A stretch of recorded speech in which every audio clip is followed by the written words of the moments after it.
안녕하세요. 오늘도 사연살롱을 찾아주셔서 감사합니다.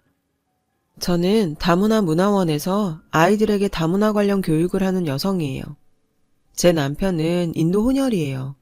그러니 저는 반국제 결혼을 한 셈이죠. 인도 혼혈과 결혼한다고 했을 때 주변에선 다들 신기해했어요. 놀라움과 걱정이 반반 섞인 채로요.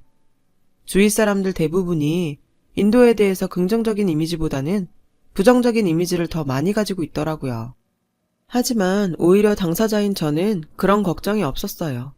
제 남편은 인도인 피가 흐르긴 하지만 국적도 한국이고 언어도 한국어가 가장 편한 사람이니까요. 오히려 힌디어가 불편한 사람이거든요. 이름도 한국 이름으로 쓰고 있어요. 다만 얼굴은 인도 유전자를 확 몰아받아서 딱 봤을 때 동남아 사람이 아닐까 하는 생각이 들곤 하죠. 게다가 저와는 성인이 되고 만난 사이가 아니라 초등학교 때부터 알고 지낸 동네 소꿉친구였거든요. 이 얘기를 하면 다들 어떻게 주위에 인도 혼혈이 있었냐고 신기해해요. 솔직히 그건 저도 신기해요. 그래서 제게 있어 남편은 그냥 오래 알고 지낸 동창 느낌이에요. 알아온 시간이 긴 만큼 공유할 수 있는 추억이 많은 동창 부부 정도랄까요? 아무튼 남편과 저는 초등학교부터 고등학교 1학년 때까지 한 동네에서 살았어요. 이후 제가 이사를 가서 연락이 끊겼다가 성인이 되고 다시 만났죠. 저희는 시댁과 10분 거리에 살고 있어요. 남들은 불편하지 않냐고 하는데 저희는 전혀 그런 거 없어요. 오히려 저희 시아버님이 너무 좋으신 분이셔서 저는 시아버님 뵈러 자주 만난 거 싸들고 시댁에 놀러 가곤 하죠. 시아버지께서는 현재 혼자 살고 계세요. 그래서 아버님이 외롭지 않을까 걱정이 돼요.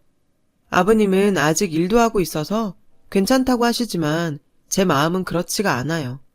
시어머니라도 살아계셨더라면 부부가 서로를 의지하고 사실 수 있겠지만 혼자 저러고 계시다가 밤사이 무슨 일이라도 생기면 어쩌나 늘 조마조마하거든요. 특히나 저희 시아버님은 저를 엄청 예뻐하세요. 모르긴 해도 며느리 사랑은 시아버지라는 말은 우리 아버님을 보고 하는 말이 아닐까 싶을 정도로 저를 아껴주시죠. 아직도 저를 우리 주희공주님 이라고 초등학생 때처럼 다정하게 부르신다니까요.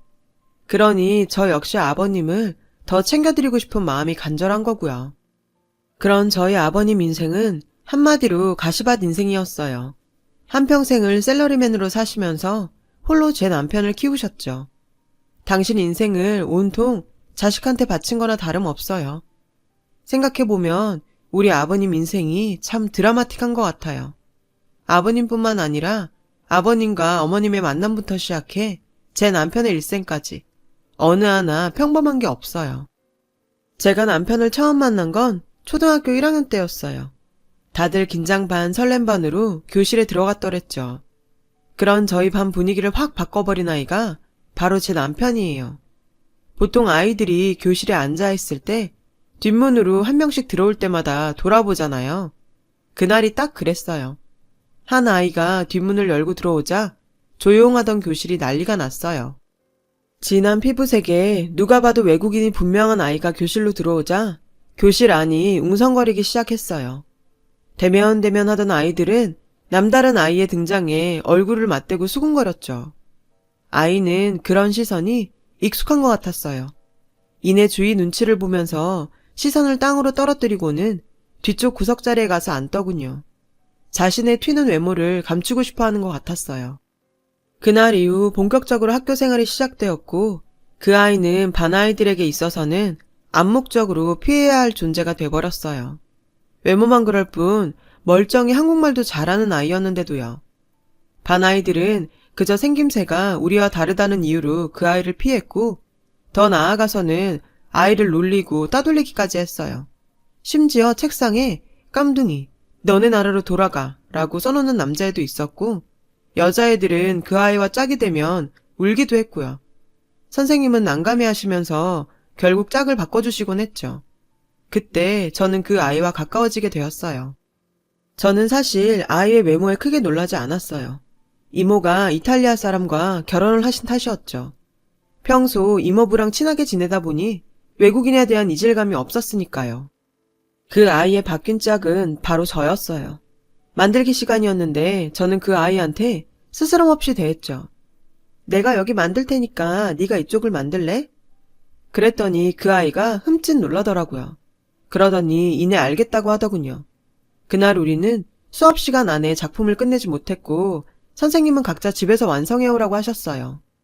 저는 친구에게 우리 집에 가서 완성하지 않겠냐고 물었고 친구는 큰 눈을 더 크게 뜨면서 그래도 되냐고 물었죠. 저는 우리 엄마가 간식도 줄 거라며 가자고 설득했어요. 망설이다가 고개를 끄덕이더라고요. 그렇게 우리는 학교가 끝나자 함께 우리 집으로 갔어요. 엄마는 그 친구를 맞아주셨고 그날 우리는 간식을 먹으며 만들기를 마칠 수 있었어요. 친구가 집에 가려고 할 때 엄마는 다음에 또 놀러와서 저랑 숙제도 하고 놀다 가라고 하셨어요. 그런데 그 순간 친구가 울음을 터뜨리지 뭐예요. 엄마도 저도 무척 당황스럽더라고요. 그 아이는 울면서 감사합니다 라고 말했고 엄마는 그제야 친구가 운 이유를 아신 것 같았어요. 친구의 이름을 물어보시곤 이름을 불러주시며 등을 토닥여 주셨거든요. 친구가 가고 나자 엄마는 제게 물었어요. 반 애들이 민현이 괴롭히지. 제가 그렇다고 하자 엄마는 우리 친하게 지내고 놀아주자. 이모부가 처음 한국 왔을 때 얘기 기억하지? 지하철에서 어떤 할머니가 이모부한테 양키라고 해서 이모부가 황당했다고 했던 거. 민현이도 같은 기분일 거야. 그러니까 주인 네가 잘해줘야 해. 저는 알았다고 고개를 끄덕였어요. 다음 날 학교에 갔더니 책상 서랍에 초콜릿과 함께 고마워라고 적힌 쪽지가 있었어요. 그날부터 우리는 친구가 되었어요. 여자애들은 왜 쟤랑 노냐며 저도 놀렸죠. 민현이랑 놀면 저도 까매진다나요? 전 혀를 차며 한마디 해줬어요. 야, 그럼 백인 피부 만지면 하얘지냐? 그러자 아이들은 꿀먹은 벙어리가 됐죠. 저는 한심하다는 듯 한숨을 쉬었어요. 그 일로 아이들은 저까지 피해 다니기 시작했지만 저는 상관없었어요. 어쨌든 민현이는 제 친구니까요. 민현이는 자기 때문에 저까지 피해를 본다고 미안해했어요. 저는 그럴 필요 없다고 했죠. 그랬더니 시간이 지나자 민현이도 더 이상은 그런 말을 하지 않았어요. 그렇게 친하게 지내던 어느 날 민현이가 자기 집에서 놀지 않겠냐고 묻더군요. 오늘 우리 아빠 회사 쉬는 날이라서 아빠가 맛있는 거 해주실 수 있대. 너 데리고 오라고 하셨어. 저는 알겠다고 했지만 속으로 왜 엄마가 아닌 아빠가 간식을 해주나 의아했어요. 민현이의 집은 방 2개짜리 작은 빌라에 살고 있었어요. 민현이 아빠는 저를 보자 반갑게 맞아주셨어요. 그 순간 저는 좀 놀랐어요. 글쎄 민현이 아빠가 한국인이더라고요. 그제야 민현이 엄마가 외국인이란 걸 알게 되었죠. 그런데 민현이 엄마는 어디에도 보이지 않더라고요. 혹시 방에 계신가 해서 두리번거렸는데 방에도 안 계시더라고요. 드디어 민현이 아빠가 간식을 만들어 오셨어요. 솜씨가 정말 좋으셨어요. 아저씨는 씩 웃으시며 그러셨죠. 내가 민현이 밥 해먹이고 살다 보니 이렇게 됐어. 밥을 아저씨가 한다는 얘기에 더욱 민현이 엄마가 궁금해졌어요. 엄마는 어디 계신지 묻고 싶은 마음이 굴뚝 같았지만 왠지 예의가 아닌 것 같아서 꾹 참았죠. 그날 아저씨는 제 손까지 꼭 잡아주시며 민현이랑 친구해줘서 정말 고마워. 주희라고 했지? 앞으로 자주 놀러와. 아저씨가 더 맛있는 거 많이 해줄게. 라고 하셨어요. 우리는 초등학교 내내 절친이었어요. 1학년 이후로 반이 갈라져도 늘 함께 놀았죠. 왜냐면 반이 바뀌고 학년이 올라가도 민현이가 받는 시선들과 대접은 크게 달라지지 않았거든요. 달라진 게 있다면 철없이 놀리는 아이들의 수가 학년이 올라감에 따라 조금씩 적어졌다는 정도였죠. 우리가 친하게 지내다 보니 자연스레 부모님끼리도 친해지셨어요. 그리고 초등학교 6학년 때쯤에 민현이 엄마에 대해서 처음으로 듣게 되었어요. 저희 아빠가 민현이 아빠와 술 한잔하고 오셨던 날이 있는데 그때 얘기를 엄마에게 하셨거든요. 민현이 엄마는 인도인이라고 했어요. 아저씨가 젊었을 때 인도 쪽 회사에 파견 근무를 나갔었는데 그때 만났고 사랑에 빠지셨다고요. 인도 여자는 대부분 중매 결혼을 하기 때문에 집안에 반대가 심했대요. 결국 민현이 엄마가 짐을 싸들고 나왔고 그렇게 두 분이 같이 한국으로 왔다고 하더라고요. 영화 같은 러브스토리죠. 한국에 와서 산지 3년쯤 됐을 때 민현이를 갖게 되셨대요. 출산하고 3달? 민현이 100일도 안 됐을 때였어요. 갑자기 민현이 엄마는 사라진 거예요. 편지에는 고향이 그립고 부모님이 그립다는 말만 적혀 있었다더군요. 혹시 몰라서 제 연락처랑 주소를 적어 아내 집 우체통에 꽂아놓고 왔는데 한 번도 연락이 없었어요. 그래도 그 친구 양반이더라. 자식이랑 남편 버리고 간 아내를 이해한대. 글쎄, 아무리 사랑이 있어도 자기 고향만 하겠냐면서 짐 싸들고 저 따라온다고 할 때부터 걱정하고 있었다나? 그러면서 담담하게 자기 민현이만 잘 자라주면 그걸로 된다더라고. 아주 부처님 가운데 토막이 따로 없더라니까. 민현이 아빠랑 얘기를 나누고 오신 아빠는 엄마한테 얘기를 전해주시면서 몇 번이나 민현이 아빠에 대해 감탄하셨어요. 같은 남자로서 존경스러울 정도라고요. 그러니까 민현이는 엄마를 한 번도 본 적이 없는 거였어요. 아기 때는 민현이 고모랑 친할머니가 키우는 걸 도와주셨대요. 얘기를 듣고 나니 친구가 불쌍했어요. 그래서 민현이 앞에서 민현이 엄마에 대한 얘기는 한 번도 꺼낸 적이 없어요. 괜히 꺼냈다가 상처를 줄 수도 있을 것 같았거든요. 그냥 평소처럼 친구로 지내면서 챙겨주는 게 낫겠다 싶었죠. 그렇게 우리는 중학교까지는 같이 졸업을 했는데 고등학교에 입학하기 전 저희 가족이 이사를 가게 되었어요. 아빠가 타 지역에 있는 회사로 옮기셔서 할 수 없이 이사를 해야 했거든요. 다른 건 몰라도 민현이와 헤어지는 게 정말 아쉬웠어요. 우리는 연락하자는 약속만 남기고 헤어지게 되었죠. 하지만 다들 알다시피 고등학생들이 좀 바쁜가요? 처음 한 3달은 하루가 멀다 하고 연락을 했지만 고등학교에 입학하고 적응한 뒤로는 자연스레 멀어지게 되더라고요. 이후로는 입시 준비로 바쁘단 핑계로 점점 뜸해지다가 결국 끊기게 되었죠. 그러다 언젠가 문득 생각이 나서 전화를 해보니 없는 번호라고 나오더라고요. 가끔 어디서 잘 살고 있나 궁금하기도 했지만 수능 준비를 하느라 바빠서 그런 생각은 오래가지 못했어요. 힘겨운 고3 시절을 무사히 보낸 저는 이후 대입에 성공해 대학생이 되었고 민현이의 존재를 잊고 살아갈 무렵 정말 뜻밖의 장소에서 민현이와 재회를 하게 되었어요. 학교 동아리에서 저소득층 아이들이 다니는 공부방에 그림을 가르쳐주러 봉사활동을 하러 나갔다가 글쎄 그곳에서 민현이를 만났지 뭐예요. 먼저 저를 알아본 건 민현이였어요. 너 주희 맞지? 저를 부르는 민현이 목소리를 듣고서야 전 민현이를 알아봤어요. 어찌나 반갑던지 주위 신경도 안 쓰고 우린 호들갑을 떨며 반가워했죠. 민현이는 공과대학에 진학했다더라고요. 어릴 때부터 그쪽에 재주가 있었거든요. 공부방에는 대학 동기들과 컴퓨터를 기부하려고 왔다더라고요. 세상 좁다더니 그 말이 딱 이거였죠. 너무 반가워서 그날 일정이 끝나고 민현이네 집에 가기로 했어요. 알고 보니 우리가 이사를 가고 몇 년 뒤 민현이네도 민현이가 합격한 대학교 근처로 이사를 했다더라고요. 아저씨는 제가 집에 들어가자 저를 끌어안으시며 무척 반가워하셨어요. 그날 우리는 아저씨가 지어주신 저녁밥을 먹으며 시간 가는 줄 모르고 수다를 떨었어요. 그리고 얼마 뒤 민현이도 우리 집에 와서 부모님께 인사를 드렸고 이후로는 다시 예전처럼 연락을 하며 가깝게 지내게 되었죠. 주말에는 가족끼리 만나서 식사도 하면서요. 재회하고 반년 정도 지났을까요? 하루는 민현이가 할 말이 있는 사람처럼 머뭇거리길래 무슨 일 있냐고 물었더니 자기랑 사귀지 않겠냐고 그러더라고요. 저 역시 마음에 있던 터라 그러자고 했죠. 그렇게 우리는 소꿉친구에서 연인으로 발전하게 되었어요. 양쪽 부모님을 모두 반기는 연애라서 민현이가 군대에 가 있는 동안에도 전 철저하게 곰신으로 살아야 했지만요. 시간은 흘러 저는 졸업학기를 맞았고 민현이는 제대 후 복학을 했어요. 취업 준비로 머리가 복잡하던 그때 과실에 붙어있는 공고를 보게 되었어요. 인도 봉사활동을 모집한다는 공고였죠.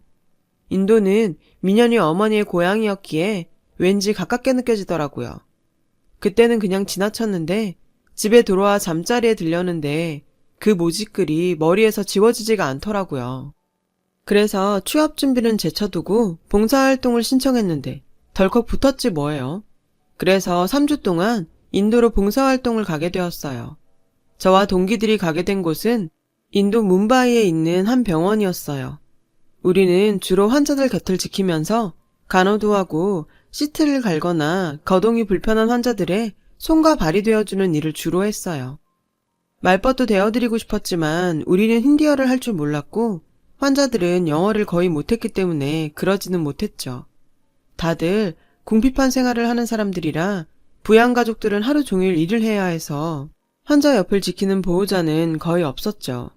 그 중에 기초적인 영단어를 아는 환자분들도 간혹 있었는데 그런 분들과 영단어로 간단한 소통을 하기도 했어요. 말은 안 통해도 다들 저희를 반겨주셨죠. 어떤 분들은 저희들만 보면 고맙다고 눈물도 흘리기도 했어요.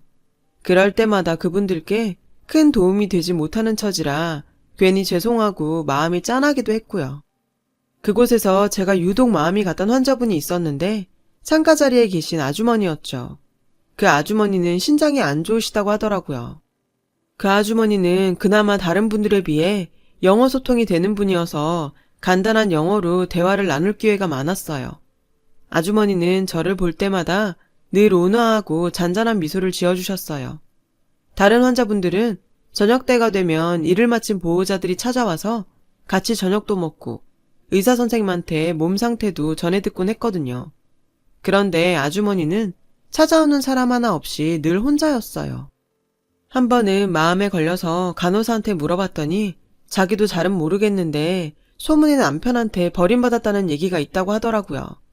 그 말을 들으니 아주머니가 너무 불쌍해서 특히 더 잘 챙겨드리게 됐고 나중엔 아예 제 전담 환자가 되셨어요. 3주간의 봉사기간이 끝나고 저와 동기들은 남은 기간 동안 인도 여행을 했어요. 그러다 귀국하기 일주일 전쯤 다시 병원으로 아주머니를 찾아갔는데 전과는 조금 달라지셨더라고요. 늘 미소를 지으시던 아주머니 얼굴이 그날따라 어두워 보이더라고요. 애써 숨기려고 하셨지만 소용없었죠. 저는 무슨 일이 있냐고 물었지만 울기만 할 뿐 대답이 없었어요. 한참을 울기만 하시더니 서랍에서 사진 한 장을 꺼내 보이셨죠. 그러면서 남편이 그립다고 하시더군요. 저는 자기를 버린 남편이 뭐가 그립나 싶어서 의아했어요. 그리고 아주머니가 건넨 사진을 봤는데 그 순간 정말 깜짝 놀라고 말았어요. 사진 속에는 젊은 시절의 아주머니로 보이는 예쁜 인도 아가씨가 있었고 그 옆에는 젊은 남자가 서 있었는데 그 남자가 글쎄 현민이 아버지더라고요. 저는 이 사람이 누구냐고 물었고 아주머니는 자신의 남편이라고 대답했어요. 오늘이 남편 생일인데 챙겨주지도 못한다며 가슴 아파하셨죠. 집안의 반대를 무릅쓰고 남편을 따라 한국에 갔었고 그곳에서 아이까지 낳고 행복하게 살았지만 얼마 뒤 고향에서 온 편지를 받게 되었다더군요. 엄마가 위독하다는 연락이었죠. 잠깐 엄마만 보고 돌아가려고 편지에 엄마가 보고 싶어 간다고 써놓고 왔는데 인도에 도착해서 공항을 나서자마자 남자들이 달려와선 아주머니 머리에 검은 천을 씌우곤 끌고 갔다더라고요. 도착해보니 눈앞에 친오빠가 있더래요. 이게 다 오빠의 계획이었던 거죠. 아이와 남편이 있는 한국으로 가려고 도망도 쳐봤지만 번번이 실패했고 결국 집안에서 정해준 남자한테 강제로 시집을 가게 되었다고요. 그날 이후 아주머니는 남편과 오빠들의 감시 속에서 살게 되었대요. 아주머니가 신장이 안 좋아서 임신이 안 되자 남편은 다른 여자를 집에 들였고 결국 두 번째 남편한테 버림을 받은 채 혼자 병원에서 늙어가는 신세가 된 거죠. 소원이 있다면 죽기 전에 우리 아들과 사랑하는 남편을 보는 거라며 눈물을 흘리셨어요. 사건의 전말을 듣게 된 저는 놀라지 않을 수 없었죠. 민현의 엄마가 민현이와 아저씨를 버린 게 아니라는 걸 알게 되었으니까요. 제 머릿속에는 온통 빨리 한국으로 돌아가 이 사실을 민현이와 아저씨한테 알려야겠다는 생각뿐이었어요. 그래서 한국에 도착하자마자 민현이 집으로 달려가 아저씨한테 모든 사실을 알렸고 제가 찍어온 아주머니 사진도 보여드렸어요.